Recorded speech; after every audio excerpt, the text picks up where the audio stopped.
The early staging of the Japanese Grand Prix at the Suzuka circuit in the beginning of the 2024 Formula One season provides a direct comparison between the 2023 and this year's cars, with, barring rare exceptions, only the winter development separating the two events. The Japanese weekend took place at the end of last F1 campaign, while now we are at the beginning of a long season, with the first development packages already arriving following the work done during the winter break. Compared to Bahrain, Saudi Arabia, and the Australian Grand Prix, there is no year of development between the two dates, but only a period where development was already completed for the vast majority of teams. The value of Red Bull has not changed, remaining ahead of everyone. But above all, Ferrari has once again highlighted the leap in quality made with the SF-24 single-seater. Compared to a few months ago, they have halved the gap to the Milton Keynes team and managed to beat McLaren, even on a strategic level, going from a performance deficit of 20 seconds last year to finishing ahead of McLaren with both cars last weekend. The Suzuka circuit offered several significant insights that confirm all the characteristics highlighted so far of the SF-24. Lots of downforce, a consistent platform, and practically optimal tire management on Sundays, but a pace that has to be reviewed on Saturdays. The data doesn't lie, and Ferrari now truly believes in the potential of the SF-24. Last year, one of the constant topics in conversations with those involved in the Ferrari environment was tire degradation and the related problems. This year, the situation has changed significantly. Suzuka, but also Bahrain, were certainly the most challenging tests of this early Formula One season, as it required managing tire wear under high stress in all the fast corners, traction zones, and temperatures that varied during the weekend, ranging from 26 degrees Celsius on Friday to readings exceeding 40 degrees Celsius for the race. Despite all these variables, Scuderia Ferrari never showed signs of weakness in terms of tire wear, especially during the race. The SF-23 at the end of last season had already allowed a significant step forward, but nothing comparable to what is being achieved with the SF-24. The data from the Suzuka race tells us that Ferrari was the best car in tire management, especially with the medium compound. Both Carlos Sainz and Charles Leclerc were able to manage the C2 better even compared to the RB20 cars. While Max Verstappen was able to manage the pace, theoretically consuming less tires, Sergio Perez had to push to secure his final second place in the Japanese Grand Prix. The two drivers of the prancing horse had to push even more so to beat Lando Norris, but also to keep Mercedes and Aston Martin at bay. In particular, the Monegasque had an impressive first stint, with constantly improving lap times, especially after the rival's first pit stop, showing how he and his Ferrari were gentle on the Pirelli tires. During the race, Ferrari switched to a one-stop strategy, which was Plan C, suggested by the Monegasque himself, with the Maranello engineers seeing his pace improve and becoming convinced of this strategy decision. Charles Leclerc therefore extended the stint on the medium tires more than anyone else, allowing himself a single stop at the 5.807-kilometer Suzuka International Racing Course, something that, after some initial thoughts hoping for cooler temperatures before the start of the Japanese weekend, everyone had ruled out due to high degradation.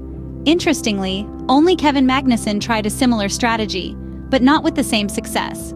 However, the track was not particularly friendly to Haas, who still came very close to scoring points, confirming significant progress in terms of tire management, where Ferrari's new mechanics also gave a big boost to the American team. Ferrari showed the best degradation value on the medium compound, while with the hards, Red Bull was better. However, the value is heavily influenced by Charles Leclerc's longer stint management, while Carlos Sainz's being shorter allowed him to push without having to manage, accepting greater degradation. The most encouraging observation from watching at the Japanese Grand Prix data is that Ferrari has halved the gap from Red Bull, 0.6 recovered in just 6 months, 0.1 per month, thanks to greater load and a truly stable platform. But several key talking points make the Suzuka race more positive than a final 3rd and 4th place might suggest. The gap from the RB20 single-seater still exists, and at Suzuka, according to the data, it was about 3.5 tenths, a figure in line with the average of the first races, which was about 3.4 tenths. An important gap, but not enormous, considering the recovery made in just a few months. The Max Verstappen factor should also be taken into consideration, because these gaps from the front are always to be taken with caution, since it is also very complicated for the teams themselves to understand how the Dutchman manages the race from a certain point onwards. In Japan, compared to the 2023 car, the SF-24 improved by 1.7 seconds, despite the 1.1 seconds gained by the RB20. In just a few months, Ferrari has managed to recover 6/10 from the Milton Keynes car, certifying the significant and excellent work done in Maranello. Furthermore, looking at the data from the first races as well, Ferrari had already recovered 4/10 in Bahrain, with a race affected by an imperfect setup of the SF-24 and the wheel corner problem for Charles Leclerc, and half a second in Saudi Arabia at the Jeddah circuit.